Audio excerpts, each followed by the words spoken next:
शान्तिमिरान्धस्य ज्ञानाञ्जनशलाकया चक्षुरुन्मिलितं येन तस्मै श्रीगुरवे नमः। नमो विष्णुपादाय कृष्णप्रेष्ठाय भूतले श्रीमते भक्तिवेदान्त स्वामिनिति नामिने।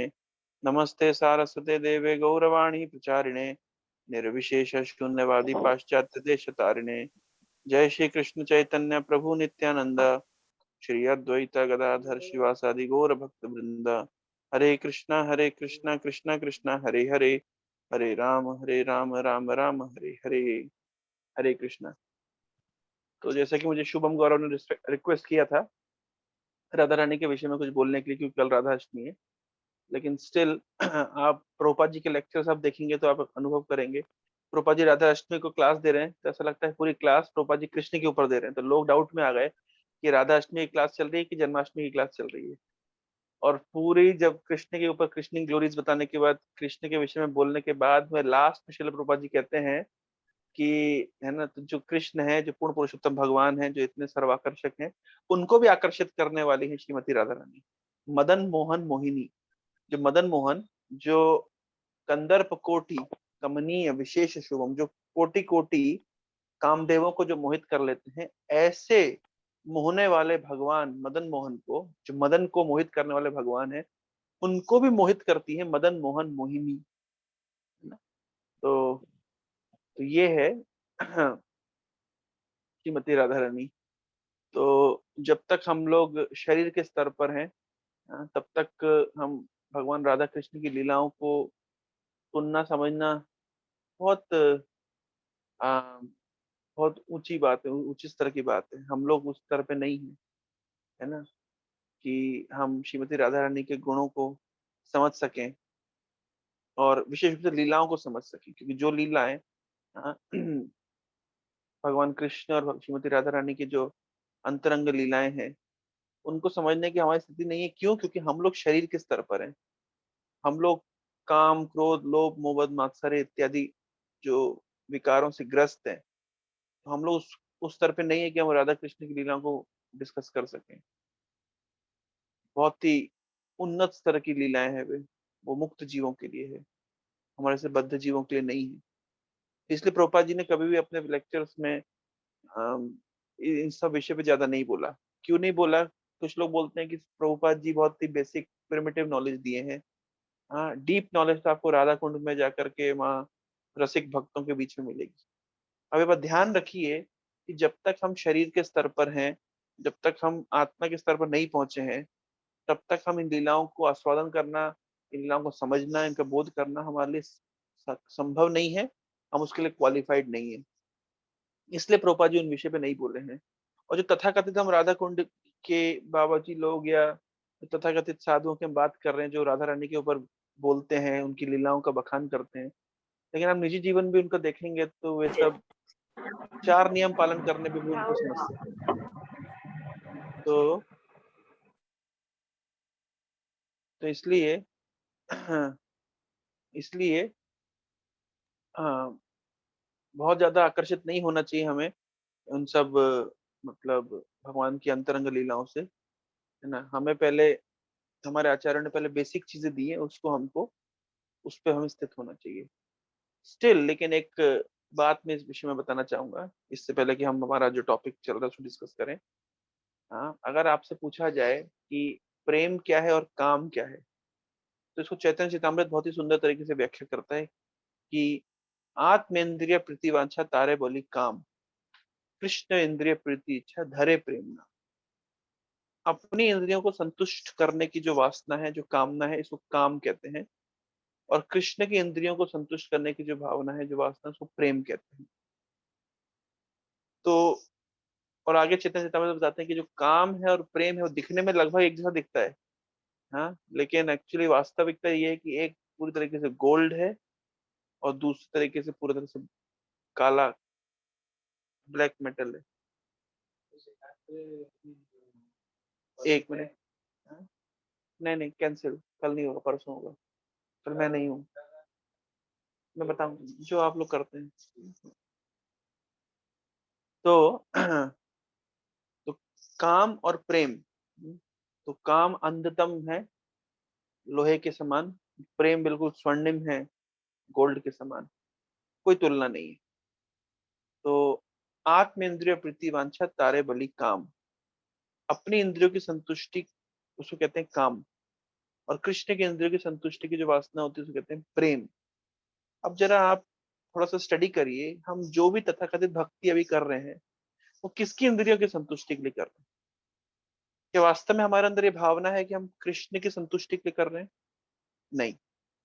हम कोई लीला सुनना चाहते हैं अपने सुख के लिए, हम जप करते हैं, भागवत पढ़ते हैं, प्रसाद पाते हैं अपने सुख के लिए, हम सेवा भी वही चूज करना चाहते हैं जो हमको सुखी करे।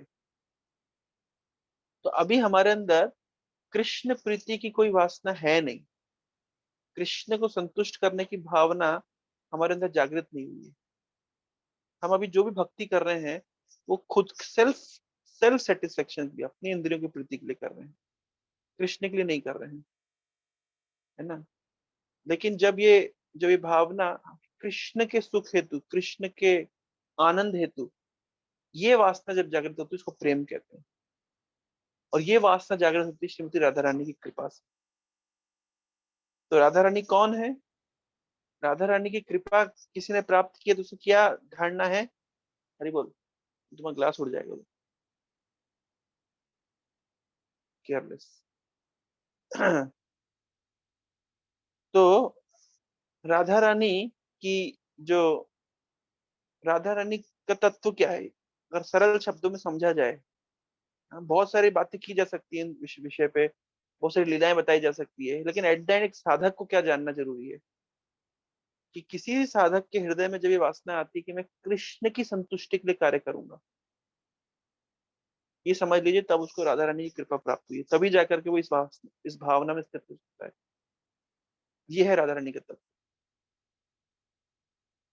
और ये अभी हमसे, ये जो कॉन्सेप्ट है हमसे बहुत दूर है, एटलीस्ट मुझसे बहुत दूर है, आप लोग का मुझे पता नहीं, शायद आप लोग कृष्ण की संतुष्टि के लिए ही कार्य करते हैं, सोचते हैं, लेकिन पर्सनली मेरे से पूछा जाए तो ये बहुत दूर है। अभी मैं भक्ति कर रहा हूँ, हाँ, कोई व्यक्ति बोले आप ब्रह्मचारी क्यों बने, लोग बोलते प्रभु जी आपने बहुत त्याग किया, ब्रह्मचारी हो गए हैं, है ना। आप कितना समाज में आप त्याग कर दिए, आपने परिवार का त्याग कर दिया, विवाह नहीं किया। तो अगर आप मुझसे अंदर की बात पूछे तो ये हम ज्यादा सुखी हैं। हम इसलिए थोड़ी ना कि हम त्याग करके कष्ट करके तपस्या कर रहे हैं, हम ब्रह्मचारी जीवन में हम सुख में रह रहे हैं, बढ़िया एसी चला के बैठे हुए हैं, सोफे पे गद्दे पे बढ़िया मुंशी जी से बैठे हुए हैं, है ना। और जी हुजूरी करने वाले, प्रणाम करने वाले दो चार लोग आगे पीछे हैं, प्रसाद नहीं लिया तो भक्त ला के मेरे सामने प्रसाद रख दिया, कार में घूम रहे हैं, हवाई जहाज में उड़ रहे हैं। और सबसे अच्छी बात है किसी की नौकरी नहीं करनी है, किसी को यस सर नो सर नहीं बोलना है ना। तो इसलिए ब्रह्मचारी बने हैं। कोई आप ये मत सोचिए कि बहुत भजन करने के लिए ब्रह्मचारी बने हैं, तो इसमें तो खुद की स्व सुख की कामना है ना। हाँ, और दूसरा, आप बोलेंगे नहीं प्रभु जी आपने शादी नहीं किया, आप शादी के सुख से वंचित रह गए, हम बुद्धिमान है, हम समझ गए शादी करेंगे तो अगर हमारा शादी करेंगे तो फिर परिवार बढ़ेगा, परिवार बढ़ेगा तो बाल बच्चे होंगे, तो बाल बच्चों को फिर स्कूल में डालो, फिर कॉलेज में डालो, स्कूलों की फीस आजकल आपने देखी है कितनी है, फिर कॉलेज की फीस कितनी है। हाँ, वो बोले पिताजी मेरा पहले तो आप मेरा कोटा भेज दीजिए मुझे जेई प्रिपरेशन कराने के लिए, तो जब आप कोटा भेज देंगे तो हम वहाँ पढ़ के आएंगे, लेकिन कम वक्त कोटा जाएगा पढ़ के आएगा लेकिन फिर सिलेक्शन नहीं होगा। फिर बोले पिताजी आप तो हमको फिर प्राइवेट कॉलेज में एडमिशन करा दीजिए, तो हम करा देंगे उसका, भुवनेश्वर की कीट में एडमिशन करा देंगे। 4-5 लाख रुपए वो दिन का ले लेते, मतलब साल का ले लेते हैं। 4 साल का कोर्स करेगा है, उसके बाद रहना खाना मिला बोलो के 20-25 लाख रुपए तो पिताजी की जेब से लग गए, और उसके बाद वो पिताजी नौकरी नहीं लगी। ऐसे ऐसे हमने लोग देखे हैं कि लड़का ग्रेजुएशन करने के बाद पिताजी उसको भेजते हैं नौकरी करने के लिए, नौकरी करते साथ में ये भी कुछ पैसा हाथ से भेजते हैं और रह जाए ताकि। तो ये सब झंझटों से बचने के लिए हमने कभी ब्रह्मचारी होना सबसे अच्छा। मैं उसने बता रहा था ना कि एक बच्चा गया नीट का प्रिपरेशन अगर नहीं हुआ, तो मैंने कहा आप क्या करोगे, बोले एमबीबीएस करूंगा प्राइवेट कॉलेज से। मैंने कितना खर्चा आएगा, बोले 80 लाख रुपए खर्चा आएगा, तो पिताजी के सिर पे ही आएगा। तो इसलिए हमने कभी गृहस्थी से बचना ही सबसे अच्छा है, कहाँ फंसेंगे हम। तो मुझे बताइए, तो सारी वासना स्व सुख की वासना है ना, इसमें कृष्ण के सुख की वासना कहाँ रह गई? इसलिए ब्रह्मचारी बन गए कि भैया कोई काम धंधा नहीं करना पड़ेगा, आराम से जीवन जिएंगे, अपने हिसाब से रहेंगे, हैं? या फिर घर गृहस्थी बसाएंगे तो इतना झंझट कौन पालेगा? पत्नी की डिमांड है, बच्चों की डिमांड है, रिश्तेदारों की डिमांड है, कोई मर गया, किसी की शादी है, किसी का नामकरण है, कोई पैदा हुआ है, कितना झंझट करना पड़ेगा। इसलिए हमने कभी ब्रह्मचर्य रहना सबसे अच्छा। और एक्सक्यूज क्या दिया, इससे भगवान का भजन सरलता से होगा। लेकिन अगर आप ऑनेस्ट कंसिडरेशन करें तो भैया हम तो इसलिए छोड़ दिए, ये कौन इस घर संसार में फंसेगा फालतू में। तो अब तो कृष्ण की सुख की कामना कहाँ रहेगी, कृष्ण की सुख की वासना कहाँ है? ये तो स्व सुखी है, स्व सुख की वासना है। तो एट द एंड आप देखिए, कोई भी व्यक्ति कंडीशन स्टेज पे स्व सुख की वासना से ही प्रेरित है। चाहे वो गृहस्थ बना हो, चाहे वो ब्रह्मचारी बना हो, चाहे वो सन्यासी बना हो, अगर बद्ध अवस्था में है तो स्व सुख की वासना ही हर व्यक्ति के अंदर ही व्याप्त है। और मैं कृष्ण को सुखी करूंगा, ये जो वासना है, ये जो शुद्ध भावना है, ये श्रीमती राधा रानी की कृपा से प्राप्त होती है। ये है राधा रानी का तत्व। तो कल जो हम राधा अष्टमी मनाएंगे, जो हम एक होता है लीला विचार करना, लीला क्या चल रहा है भगवान की, राधा रानी की प्रकट्य लीला सुन ली हमने, ठीक है, वो इस संसार में उनको प्राकट्य कैसे हुए जानना आवश्यक है। लेकिन एट द एंड जानना पड़ेगा राधा राधानी है कौन, भगवान की हलादनी शक्ति। हलादनी शक्ति का होता है प्लेजर गिविंग पोटेंसी, सच्चिद आनंद। जो आनंदमय जो पोटेंसी है, उसको हलादनी शक्ति के, कृष्ण को आनंद प्रदान करने के लिए। तो जीव के हृदय में जब वासना आ जाए कि मैं कृष्ण को आनंद प्रदान करूंगा, ये राधा रानी की कृपा से संभव होता है। तो समझ लीजिए कि जिसके ऊपर वास्तव में श्रीमती राधा रानी की कृपा हुई है, वो इस भावना से ऑब्सेस्ड है कि मुझे कृष्ण की सेवा करनी है, मुझे कृष्ण को आनंद प्रदान करना है। तब उसके स्व सुख की कोई कामना नहीं रह जाती। जैसे गोपियों की स्व सुख की कोई कामना नहीं थी। गोपियां जब कृष्ण उनको छोड़ करके चले गए मथुरा, तो कृष्ण जब छोड़ करके चले गए तो मथुरा, तो तो गोपियों से रहा नहीं जा रहा था, वे अपने जीवन को त्याग कर देना चाहती थी। लेकिन जीवन का त्याग क्यों नहीं किया उन्होंने? क्योंकि उनके मन में दुख था, उनके मन में भाव इच्छा बात बात थी कि कृष्ण ने कहा, कह के गए कि मैं वापस आऊंगा। और जब कृष्ण वापस आएंगे और वो हमको नहीं देखेंगे, तो कृष्ण को दुख होगा। यानी कितनी वो ऑब्सेस्ड है कृष्ण के सुख के लिए, कि कृष्ण जब वापस आएंगे और वो देखेंगे कि हम नहीं हैं, तो कृष्ण को दुख होगा। इसलिए हमें जब तक कृष्ण नहीं आते तब तक हमें जीना पड़ेगा, इस दुख में हमें जलना पड़ेगा, इस विरह अग्नि विरह ताप में हमको जलना पड़ेगा, झुलसना पड़ेगा, केवल कृष्ण के सुख के लिए। ये है इस तरीके से राधा रानी की जो पोटेंसी काम करती है। सब गोपियां क्या है, राधा रानी के विस्तार है। और प्रैक्टिकली राधा रानी की कृपा एक जीव को, एक साधक को गुरु के माध्यम से प्राप्त होती है। ठीक है, तो अगर हम कृष्ण की सेवा नहीं कर सकते हैं, कि उसमें स्व सुख की सेवा का, स्व सुख की कामना का त्याग नहीं कर सकते हैं हम, लेकिन कम से कम एक साधक, उसका कृष्ण के साथ संबंध बहुत दूर है, बहुत दूर से है, लेकिन कम से कम उसका गुरु के साथ संबंध तो है। तो अगर वो शिष्य, अगर वो साधक केवल गुरु के साथ इस संबंध में रहे कि मैं जो सेवा कर रहा हूँ, ये जो साधना कर रहा हूँ, ये गुरु के सुख के लिए, मेरे सुख के लिए नहीं है। मेरे लिए तो बहुत बड़ा कष्ट है, लेकिन इससे गुरु प्रसन्न होते हैं। तो धीरे धीरे फिर राधा रानी की कृपा गुरु के माध्यम से उस साधक को प्राप्त होती है। और धीरे धीरे साधक के हृदय में से जो स्व सुख की कामना है, स्व सुख का जो भावना है, वो चला जाता है। और जब चला जाता है तब क्या होता है, तब उसके हृदय में केवल एक वासना बचती है, मैं कृष्ण को कैसे सुखी करूंगा। सिंपल। इस तरीके से फिनोमेना काम करता है। तो अभी हम एक साधक के श्रेणी में है। हमारे लिए क्या महत्वपूर्ण है, अभी हाँ, हम कृष्ण के सुख की कामना रख नहीं सकते हैं, जिस गुरु के सुख की कामना तो रख सकते हैं। गुरु हमसे क्या एक्सपेक्ट कर रहे हैं? गुरु चाहते हैं कि हम ठीक से साधना करें, ठीक से जप करें, अध्ययन करें, प्रचार करें, सेवा करें, जितना जो गुरु चाहते हैं। अपने सुख को साइड में रख के हम उनके सुख के लिए, गुरु के सुख के लिए हम प्रयास कर सकते हैं। तब हमें राधा रानी की कृपा प्राप्त होगी। तो इंडिपेंडेंटली हम बहुत सारी कथाएं सुन सकते हैं, बहुत सारे गीत गा सकते हैं, बहुत सारी धाम यात्राएं कर सकते हैं, अपने मन से हम बहुत कुछ कर सकते हैं। लेकिन अगर हम गुरु को प्रसन्न करना चाहते हैं तो गुरु के मन से चलना पड़ेगा। और बहुत सारी चीजें ऐसी होगी जो हमें अच्छी नहीं लगेगी। मैं आज का अपना प्रैक्टिकल उदाहरण आपको देता हूँ।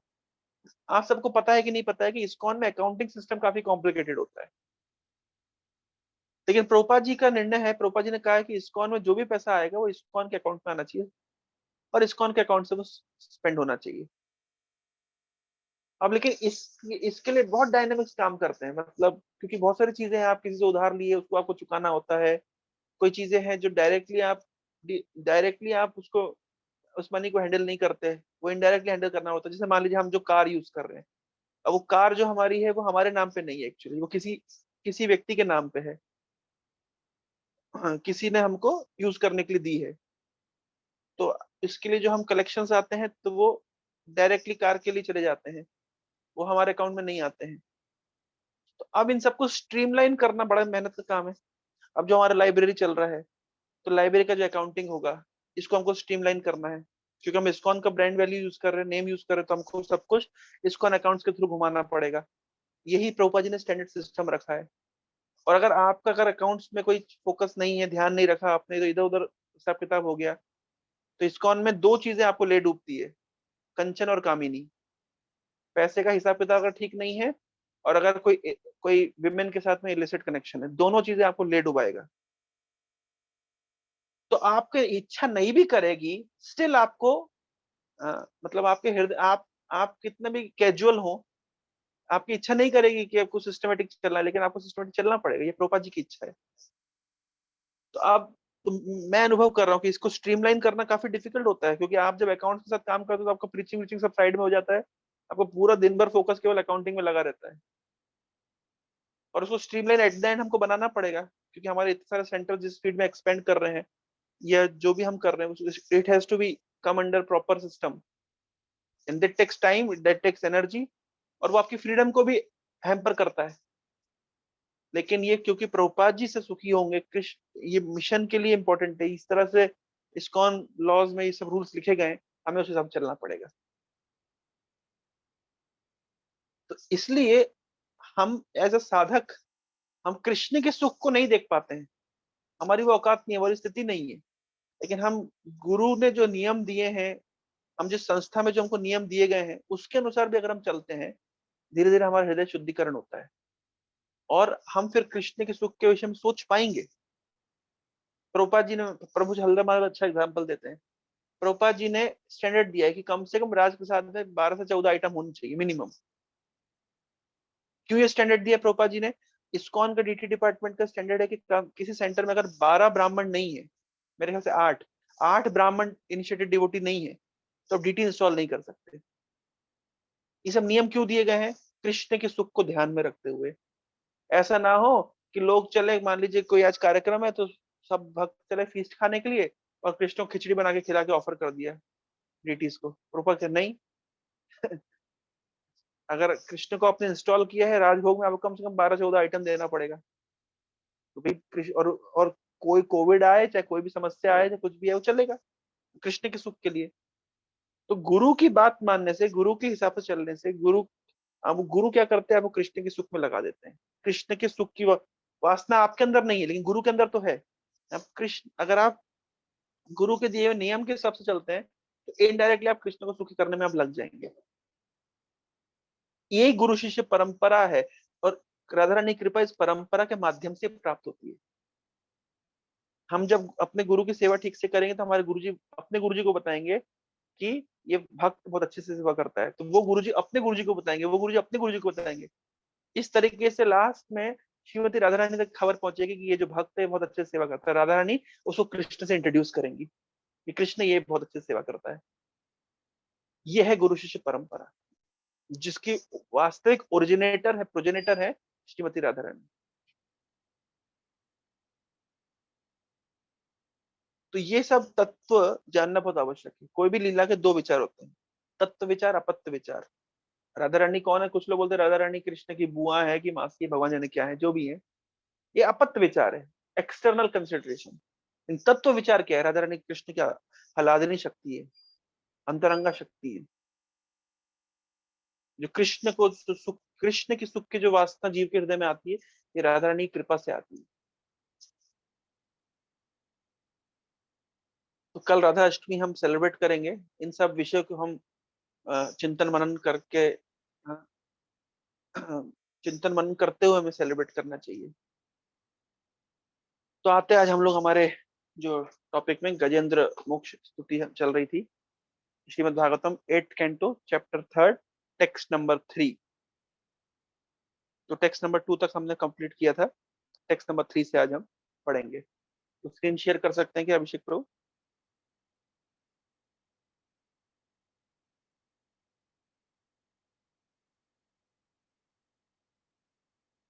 यस्मिन् इदं यतश्चेदं येनेदं च इदं स्वयं यो अस्मात् परस्माच्च परस् तं प्रपद्ये स्वयं भुवम्। यस्मिन्निदं यतश्चेदं येनेदं च इदं स्वयं यो अस्मात् परस्माच्च परस् तं प्रपद्ये स्वयं भुवम्। स्वयं भुवम्। तो बड़ा ही सुंदर श्लोक है। यहाँ पे इदम शब्द का कई बार प्रयोग किया गया। इसका अर्थ क्या है? यस्मिन इदम, इदम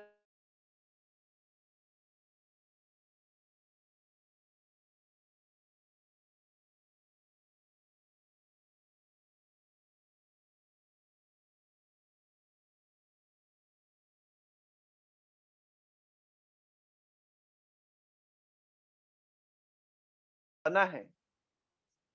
यस्मिन मतलब जिसमें, और यतस मतलब जिससे। अच्छा, आगे ये नेदम, येन जिसके द्वारा, इदम ये जगत, ये नेदम च इदम स्वयं, इदम मतलब जगत, क्या होता है? हाँ, यस्मिन इदम यतश्चेदम येनेदम, येनेदम या इदम स्वयं।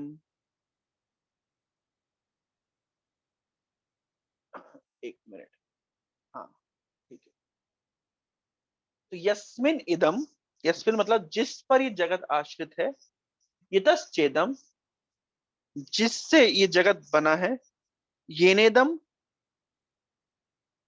ये ना जिसके द्वारा ये जगत सृष्ट किया गया है, इदम स्वयं और ये जगत जो स्वयं है, सो अस्मात्, अस्मात् परस्मात् च परः तम प्रपद्ये स्वयं भुवम। स्वयं भुवम, प्रोपा जिसको लिखते हैं on the supreme self sufficient, जो सब कुछ है, उनकी मैं शरण लेता हूं। तम प्रपद्ये, मैं उनकी शरण लेता हूं। प्रपद्ये कौन है वो? अस्मत् परस, परस्मत् च परः। अस्मत् मतलब ये जगत, परस्मात् मतलब फ्रॉम द कॉज, परा मतलब उससे परे। क्या मतलब है श्लोक का? बड़ा सिंपल सा मतलब हुआ। मैं आपको इसका मीनिंग जब समझाऊंगा तो आपको लगेगा कि अभी ये कॉम्प्लिकेटेड लग रहा है, लेकिन इसका अर्थ बहुत सरल है। यस्मिन इदम, ये जगत जिस पर स्थित है, जैसे मान लीजिए उदाहरण दिया जाता है कि एक एक मटका है। तो मटका एक कमरे में रखा हुआ है। तो मटके की तुलना करी जाए इस ब्रह्मांड से, और एक कमरा क्या है? स्वयं भगवान। तो मटका कहाँ रखा गया है? कमरे में रखा गया है। ये ब्रह्मांड किस पर स्थित है? ये ब्रह्मांड किस में है? भगवान में है। समझ गए? ये यस्मिन इदम। अच्छा, ये बना किससे है मटका? तो मटका बना है मिट्टी से। हाँ, यस्मिन इदम जितश्चेदम, ये मिट्टी से बना हुआ मटका है। रखा किसके अंदर है ये मिट्टी से बना हुआ मटका? उस मकान के अंदर रखा गया है। जो मकान किससे बना है? वो मकान में मिट्टी से बना हुआ है। अच्छा, उसके बाद में ये नेदम, जिसके द्वारा ये मटका बनाया गया है, किसके द्वारा बनाया गया? किसी व्यक्ति के द्वारा बनाया गया है। वो व्यक्ति किससे बना है? वो व्यक्ति भी मिट्टी से बना है। बोलते ना, मिट्टी का माटी कहे कुम्हार से, तू क्या रौंदे मोए, एक दिन ऐसा आएगा मैं रौंदूंगी तोए। तो माटी एक दिन कुम्हार से हंसते हुए कहती है कि तू क्या मुझे रौंदेगा, एक दिन ऐसा आएगा कि मैं तुझे मिट्टी में रौंद दूंगी। क्योंकि ये शरीर किसका बना हुआ है? मिट्टी का ही बना हुआ है। तो यहाँ पे क्या बोला जा रहा है कि मान लीजिए जो ब्रह्मांड है उसे तुलना एक मटके से की जा रही है, क्योंकि यही एनालॉजी श्री विश्वनाथ चक्र ठाकुर लिखते हैं और प्रभुपाद जी अपने ट्रांसलेशन परपट में लिखते हैं कि मान लीजिए एक मटका है जो कि मिट्टी का बंधा बना हुआ है। ये मटका कहाँ रखा हुआ है? ये उस घर में रखा हुआ है जो घर भी मिट्टी का बना हुआ है। और ये जो मटका है, ये बनाने वाला कौन है? तो ये मटका बनाने वाला भी मिट्टी का बना हुआ है। और ये मटका है क्या? एट द एंड ये मटका भी मिट्टी ही है। समझ आया? दो लाइन समझ आई आपको? मटका मिट्टी का बना हुआ है। मटका जहां रखा हुआ है, कहाँ रखा हुआ है? एक मकान में रखा हुआ है, तो मकान मिट्टी मिट्टी का है। मटका बनाने वाला जो व्यक्ति है वो भी मिट्टी का बना हुआ, उसका शरीर मिट्टी का है। और मटका अपने आप में क्या है? मिट्टी ही तो है। मिट्टी को तो एक शेप दे दिया गया है। अब मटके को तुलना कर दी जाए अगर यूनिवर्स के साथ,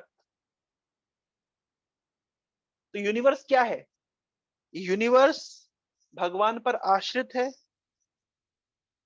ये जो यूनिवर्स के इंग्रेडिएंट्स हैं ये भगवान से ही निकले हैं। ये यूनिवर्स को बनाने वाले भी भगवान ही हैं। वास्तव में अगर कहा जाए कि universe is nothing but God himself, तो भी गलत नहीं होगा। भगवान ही अपना विस्तार करते इस ब्रह्मांड के रूप में। लेकिन इसके साथ साथ आश्चर्य की बात यह है कि अगर भगवान ही अपना विस्तार करते ब्रह्मांड के रूप में, तो क्या भगवान का स्वतंत्र अस्तित्व रहता है? कुछ परहा अस्तित्व है? हाँ है। भगवान अपना विस्तार कर देते हैं ब्रह्मांड के रूप में, स्टिल भगवान का अपना जो एक सुंदर द्विभुज श्याम सुंदर रूप है वो रहता है। इसको दूसरे शब्दों में समझाता हूं मैं आपको कि जैसे मान लीजिए कि कोई व्यक्ति मकान बनाना चाहता है। मान लीजिए मैं एक मकान बनाना चाहता हूं, तो मैं रेत कहीं और से लेके आऊंगा, पत्थर कहीं और से लेके आऊंगा, मिट्टी कहीं और से लेकर के आऊंगा, लोहा कहीं और से लेके आऊंगा, सीमेंट कहीं और से लेकर के आऊंगा। लेकिन जब भगवान सृष्टि करते हैं तो भगवान है, यहाँ पे लिखा है स्वयं भुवम, इसका इंग्लिश वर्ड ट्रांसलेशन प्रॉपर लिख रहे हैं सेल्फ सफिशिएंट। इनको किसी के ऊपर निर्भर रहने की आवश्यकता नहीं। जब भगवान सृष्टि करते हैं तो सृष्टि के लिए इनको भूमि अग्नि जल वायु आकाश कहीं और से नहीं लेके आना, उनसे ही उद्भूत हो जाता है, उनसे ही निकलता है। जैसे हमको अगर कंस्ट्रक्शन करना है तो हमें इंग्रेडिएंट्स बाहर से लाने पड़ते हैं, और फिर प्लान कहीं और से लेके कोई आर्किटेक्ट हमको प्लान देता है। तो ज्ञान और वस्तुएं मिला मुलू करके हम सृष्टि करते हैं, मकान बनाते हैं। लेकिन भगवान के केस में ऐसा नहीं होता। भगवान के केस में क्या होता है? इंग्रेडिएंट्स भी भगवान अपने अंदर से प्रोड्यूस कर देते हैं, और बुद्धि भी भगवान को बाहर से नहीं चाहिए कि कैसा कंस्ट्रक्शन करना है, वो भी उनके पास स्वयं भुवम, वो सब कुछ उनके पास है। भगवान ही अपना विस्तार कर देते हैं ब्रह्मांडों के रूप में, लेकिन इसके बाद ही भगवान का स्वतंत्र अस्तित्व बना रहता है। ये इस श्लोक में बोला जा रहा है। तो जिन भगवान का स्वतंत्र अस्तित्व है, मैं उन परहा परस्माचा परस, उन भगवान की शरण लेता हूं। ये श्लोक थोड़ा सा हो सकता है कॉम्प्लिकेटेड हो, क्योंकि लेकिन ये इस श्लोक में दो चीजें जानने वाली है। शंकराचार्य ने एक शंकराचार्य की फिलॉसफी और वैष्णवों की फिलॉसफी। तो हम लोग फिलॉसफी जिसको मानते हैं उसको कहते हैं परिणामवाद, और शंकराचार्य की फिलॉसफी को कहते हैं विवर्तवाद। तो कई बार ये वर्ड आएगा परिणामवाद और विवर्तवाद, चैतन्य चेतामृत में कई बार ये वर्ड लिखा गया है। क्या होता है परिणामवाद? तो वैष्णव दर्शन ये कहता है कि भगवान की शक्तियां, भगवान अपनी शक्तियों से विभिन्न प्रकार से सृष्टि स्थिति प्रलय करते हैं। शक्तियों का परम्यूटेशन कॉम्बिनेशन चलता रहता है, लेकिन शक्ति और शक्तिमान में कोई भेद नहीं है। लेकिन एट द एंड ये जो जगत है ये भगवान की शक्तियों से उद्भूत हुआ है, और क्योंकि भगवान की शक्ति ही है, भूमि अग्नि जल वायु आकाश, ये भगवान की शक्ति है, और क्योंकि शक्ति और शक्तिमान में कोई भेद नहीं है, इसलिए ब्रह्मांड भगवान का ही स्वरूप है। इसको कहते हैं परिणामवाद, जो वैष्णव दर्शन में माना जाता है। लेकिन विवर्तवाद जो शंकराचार्य के दर्शन में माना जाता है, उसमें क्या होता है, उसमें वो कहते हैं कि भगवान ही इस जगत के रूप में परिणत हो गए हैं। वैष्णव दर्शन कहते हैं कि भगवान की शक्तियां इस जगत के रूप में परिणत हुई है। शंकराचार्य कहते हैं कि भगवान इस जगत के रूप में परिणत हो गए, और क्योंकि भगवान ही जगत बन गए हैं, भगवान ही जीवात्मा के रूप में विस्तारित हो गए हैं, तो उसमें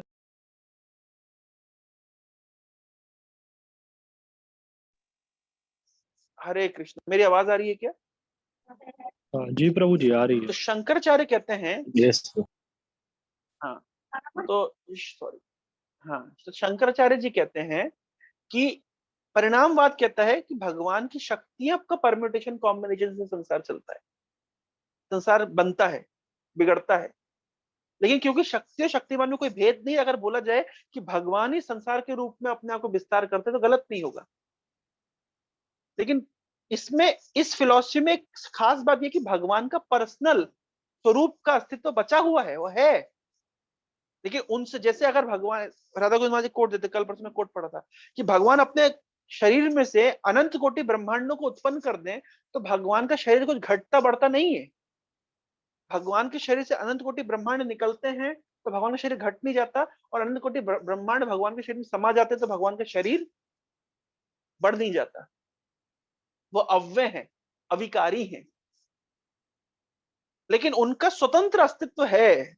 जो परह, यहाँ जो वर्ड आया है परस, सो अस्मात् परस्मात् चा परः, इससे उससे परे है।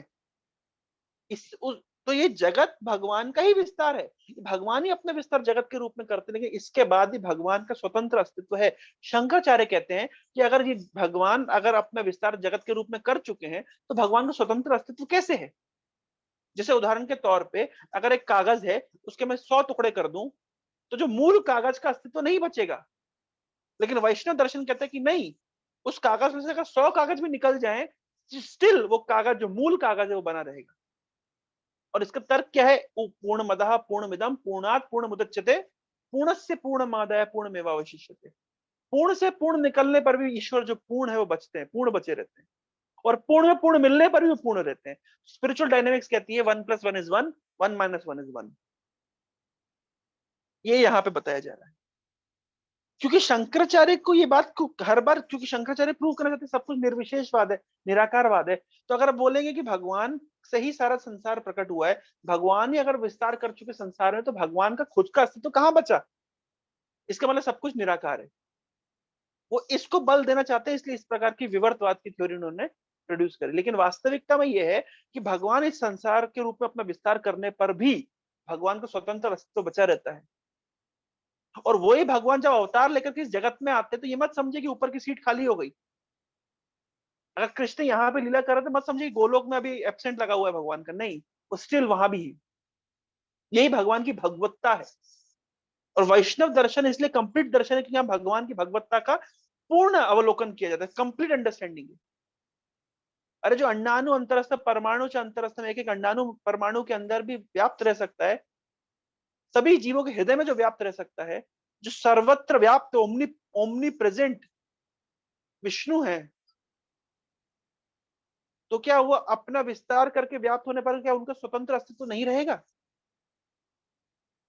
उनका स्वतंत्र अस्तित्व पर्सनल फीचर हमेशा बना रहता है। मैं उन भगवान जो इन सबसे परे हैं, उनकी मैं शरण लेता हूं, उनका मैं आश्रय लेता हूं। ये गजेंद्र इस श्लोक में कह रहे हैं। हरे कृष्णा। तो समझ आया श्लोक थोड़ा सा कितना मतलब इंटरेस्टिंग फिनोमेना यहाँ पे है? आप पर्पस को पढ़िए, बहुत डिटेल्ड प्रभुपाद जी ने समझाया है। भागवत के एक एक श्लोक में आप देखेंगे निराकारवाद की कोई चर्चा नहीं है, सब साकारवाद है। भगवान का स्वरूप का हर समय विवरण दिया गया है। तो जो लोग श्रीमद् भागवतम को प्रमाण, इसलिए शंकराचार्य जी ने श्रीमद् भागवत के ऊपर कभी व्याख्या नहीं करी। गीता के ऊपर व्याख्या करी, वेदांत सूत्र में व्याख्या करी, भागवत को टच नहीं किया, क्योंकि अपनी कमेंट्री से वो भागवत को बिगाड़ना नहीं चाहते थे। भागवत में भगवान के पर्सनल फीचर को हर जगह इंपॉर्टेंस दी गई है, और आप इन स्तुतियों में आगे देखेंगे कैसे और पर्सनल होता जा रहा है रियलाइजेशन, और पर्सनल होता जा रहा है रियलाइजेशन। बहुत बहुत धन्यवाद। हरे कृष्णा कृष्ण कृष्ण हरे हरे, हरे राम राम राम हरे हरे। किसी का कोई प्रश्न हो तो आप मुझसे व्हाट्सएप कर सकते हैं, हम कल उसकी चर्चा करेंगे।